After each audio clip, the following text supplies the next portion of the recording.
Hello my dear friends, you're on the Military Summary channel, and today we will discuss the situation in Ukraine on the 22nd of August of 2023. Today we have updates, so let's start. And you know that before we start, I would like to give you my opinion about the situation about today.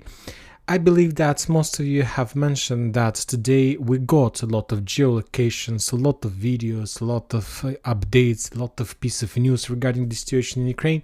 But everybody, I believe, had a feeling that something goes wrong, or at least that even if there are so many updates, we don't see the real actions on the ground or something like this.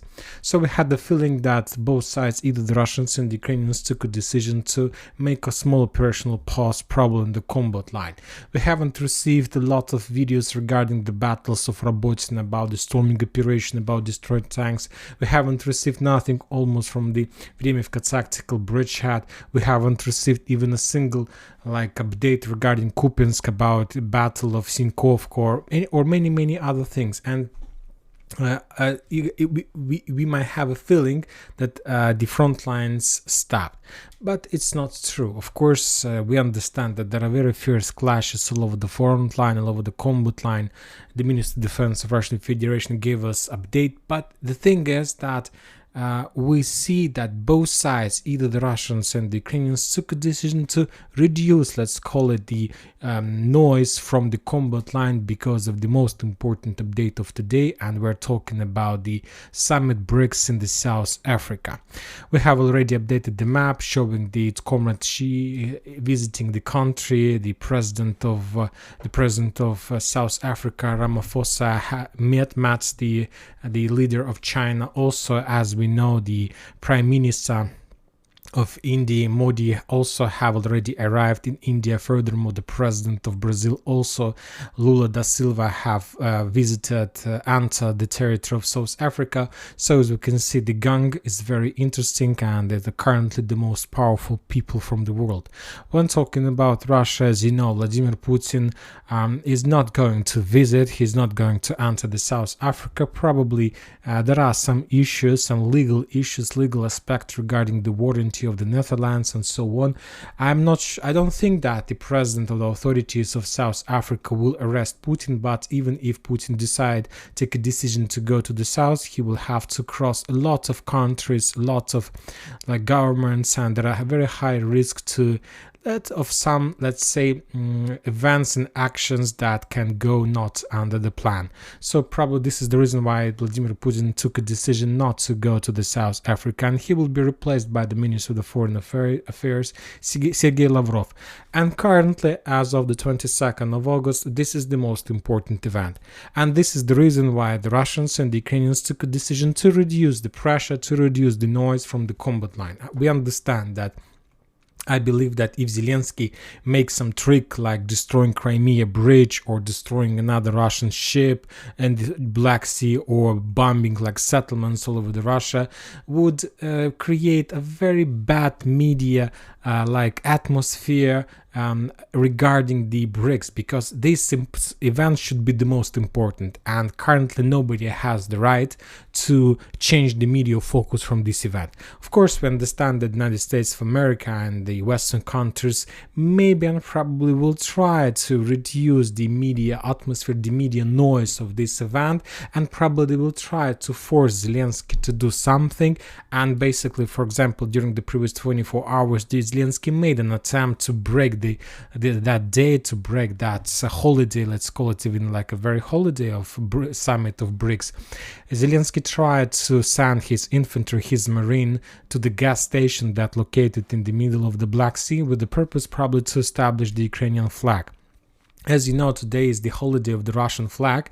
It's a national holiday of Russian Federation, and during the day people celebrate this holiday. Putin gave his own speech, and Zelensky wanted, during the holiday flag of Russia, to establish Ukrainian flag basically on the territory of Russian Federation and in the Black Sea above the gas stations.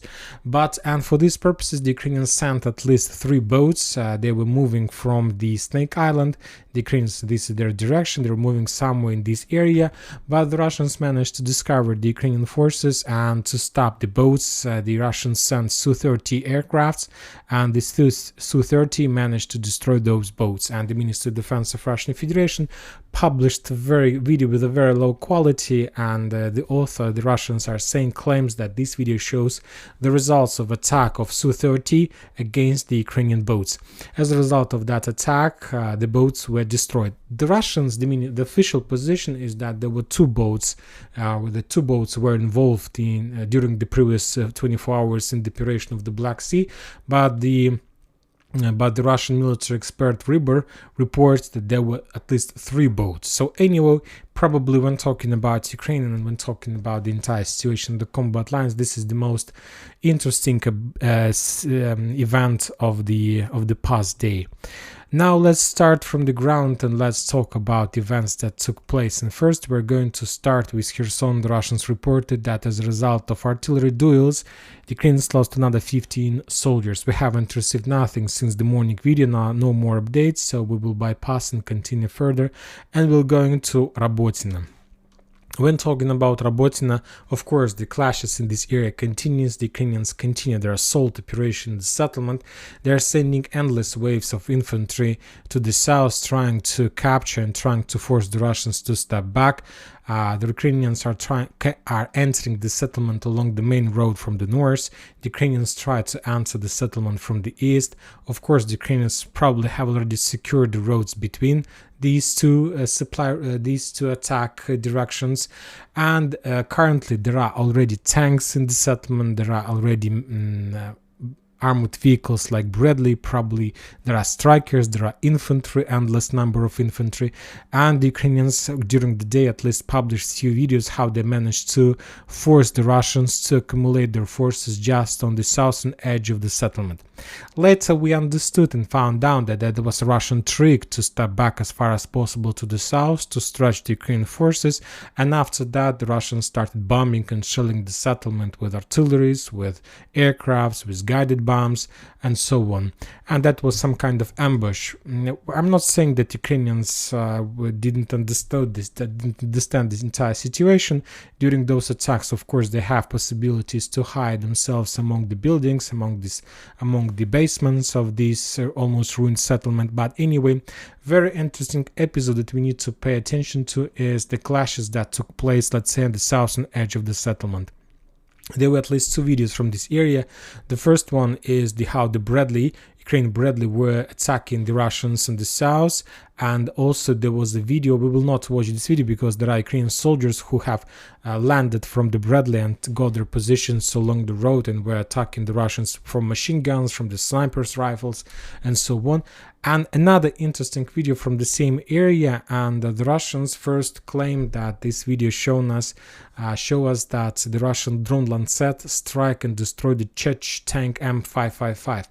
But later the Ukrainian sources told us that that was the Lancet strike against the Russian T-90 tank. So, and the question is what did happen and so on. And after that we got another explanation from the Russian side that during the day the Russians managed to, after they bombed and reduced till ruins the northern fortifications in the Ukrainian positions in the north and the central part, the Russians sent their reinforcements to the settlement and started counterattacking inside the settlement with the tanks and with the armored vehicles and so on. And that counterattack allowed the Russians to force the Ukrainians to step back from the central part to the north, and basically the Ukrainians were almost forced to leave the settlement. After that, the Ukrainians started bombing and shelling this area, and somehow the Ukrainians managed to damage the Russian T-90 tank in this area, and the Russians took a decision to leave the tank, just to drop it on the road and evacuate their personnel, the tank driver, somewhere in direction of the more reliable positions. And after that, the Russians realized and understood that there are no chances to evacuate the tank because of damage, and as I understand, the Russians also realized that there were very high chances that the Ukrainians had possibility to evacuate the tank, and of course it's not the thing that the Russians want to allow the Ukrainians to do, to evacuate the modern, the most powerful tank in the world, T-90. So this is the reason the Russians took a decision to destroy the tank by their own Lancet strike. And basically in this video we see the attempt of the Russian forces to destroy the tank and not to allow the Ukrainians to get this vehicle under their control, and the most important probably to get the technologies of this tank. Anyway, currently we yet don't know the real information, the real situation in the settlement, and according to the last update we have from the Russian side, the Ukrainians were forced to step back to the northern edge of the settlement, and the Russians managed to restore control over the southern and at least over the southwestern part of the same settlement. Furthermore, today the Ukrainians during the day made lots of attempts to send more reserves in direction of Robotyne. The Russians control the roads, every single road is under fire control. It's not a very big problem to start attacking this or that area, just the Russians need just a command. And for example, in this video we see how the Ukrainians were trying to send some reinforcement, but the personal carrier was destroyed as a result probably of artillery strike or as a result of Ka-52 helicopter strike. Today the main job was made, probably the most important force on the ground was Ka-52. Today we got a lot of videos from the Ministry of Defense of Russian Federation, from different Russian military experts about more attempts and more strikes from Ka-52 against the Ukrainian armored vehicles. On this video we see how the Russians destroyed another armored vehicle, and some sources were saying that on this video we could see the destroy of Striker. This situation took place at night, so it's very difficult to understand whether it's true or not. Also, there were a lot of drone strikes along the front line in this area. The Russians were attacking the trenches, the strongholds, trying to suppress and trying to pin down the Ukrainian forces on the flanks of, let's call it, Robotyne defense operation. So that was the situation in the vicinity of Robotyne. The Ukrainians from their side, as you can see according to the map, tried to suppress and to attack the Russian forces, and there were at least two very interesting videos from the Ukrainian side. The first event took place somewhere in the vicinity of Verbova. The Ukrainians were using their newly created drone. This is Ukrainian technology. This is an attempt from the Ukrainian side to create something like Orlan 10, Orlan 10, the Russian drone that can fly on a very long distance and a very long height, very big height.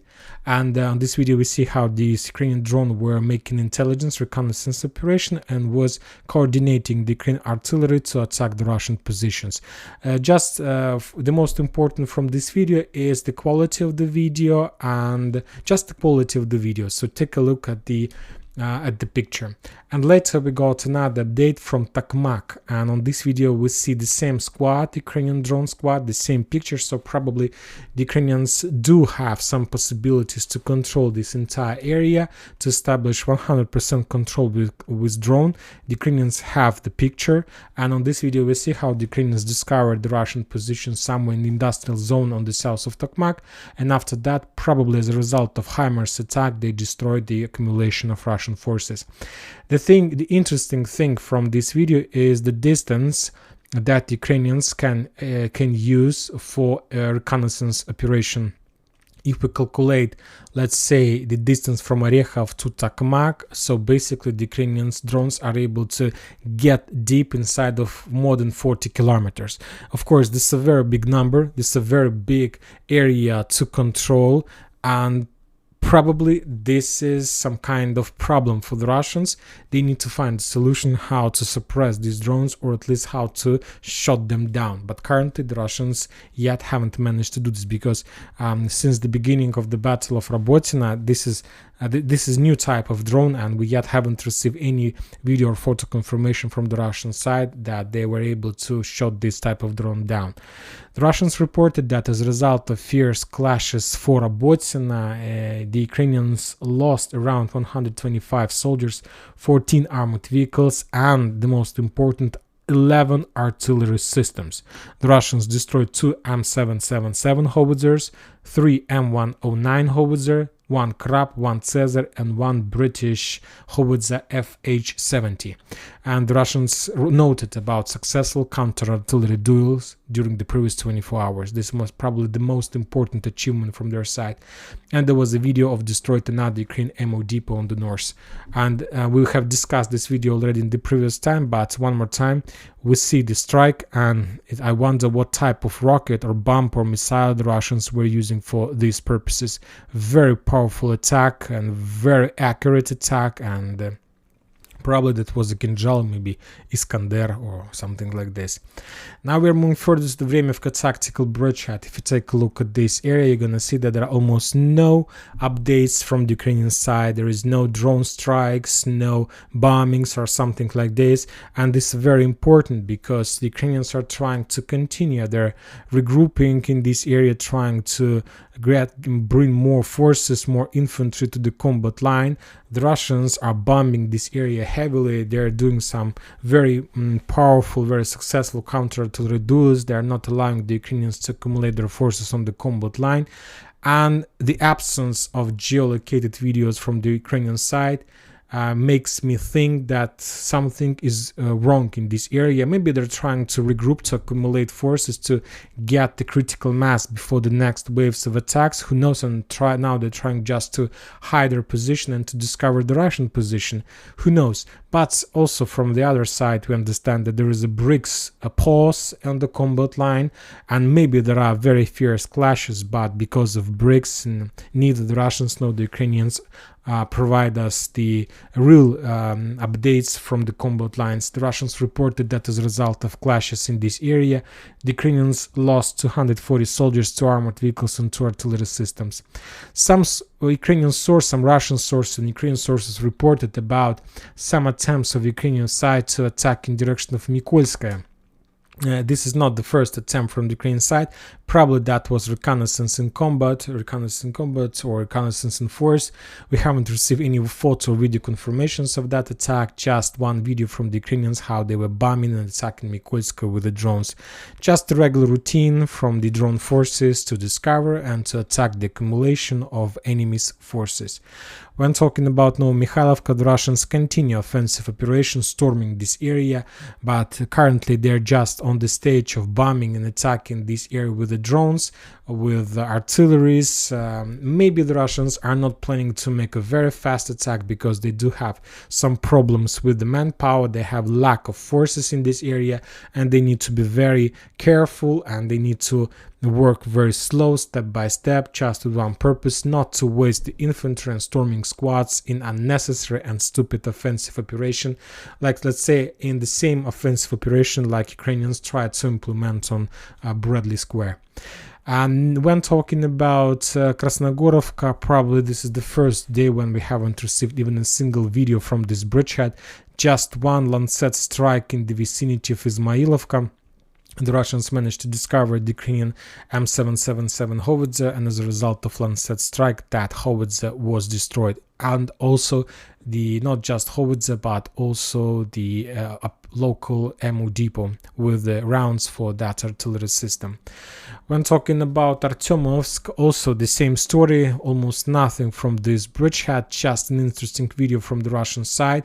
In front, the Russians were hiding in the building, and they were recording the forest that located on the west of the settlement, and we're using this video just for geolocations and for the confirmation of position either of the Russians and the Ukrainians. The Russians control the settlement, the Ukrainians controls the forest on the west of the settlement. The Russians also continue bombing and attacking the Ukrainian positions along the combat line, trying not to allow them to accumulate their forces, trying to reduce their fortifications, their strongholds, the ex-Russian strongholds in this area, but without any attempts from both sides to attack each other. Probably there are some reconnaissance operations, but without real success or changes on the ground. The same story in the vicinity of Zalizniansk on the northern flank. Few attacks in direction of Russian positions, one from Makiivka in direction of Zalizniansk. There was probably one reconnaissance and force attack that were repelled by the Russians. and few attacks along the railways in direction of Aghidna. Also, just reconnaissance in combat or something like this. The Russians reported that as a result of fierce clashes in this area, the Ukrainians lost 235 soldiers, 7 armored vehicles, and 4 artillery systems. And one more time, when talking about this area, the same as the area in the vicinity of Zaporozhye, no matter the situation on the ground, no matter the bricks, the Ka helicopters, Ka-52 helicopters always in the sky, always try to hunt and to destroy the Ukrainian armored vehicles. Currently, of course, there are a lot of artillery systems, Lancet and so on, but probably the most effective and the most powerful weapon against any type of armored vehicles that Ukrainians can use, and will use during the special military operation is Ka-52 with their Vikhr missiles or Lemur missiles that helicopters can use within a distance from 10 till 15 kilometers, basically be invisible for the Ukrainian air defense. No matter the weather, Ka-52 always is the final defense belt of the Russian forces on any front line.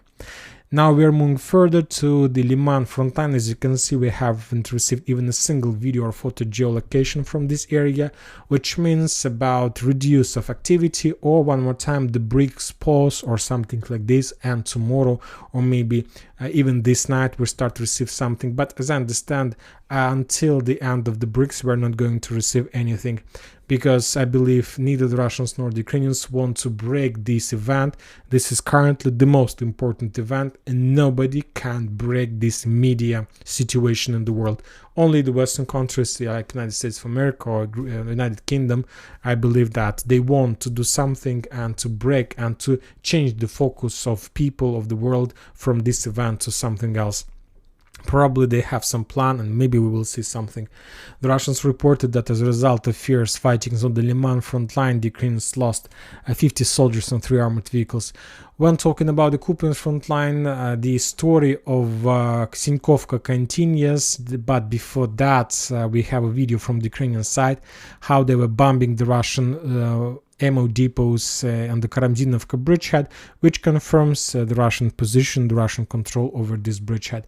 When talking about Velika Novoselovka, the clashes in the vicinity of Novoselovska continues.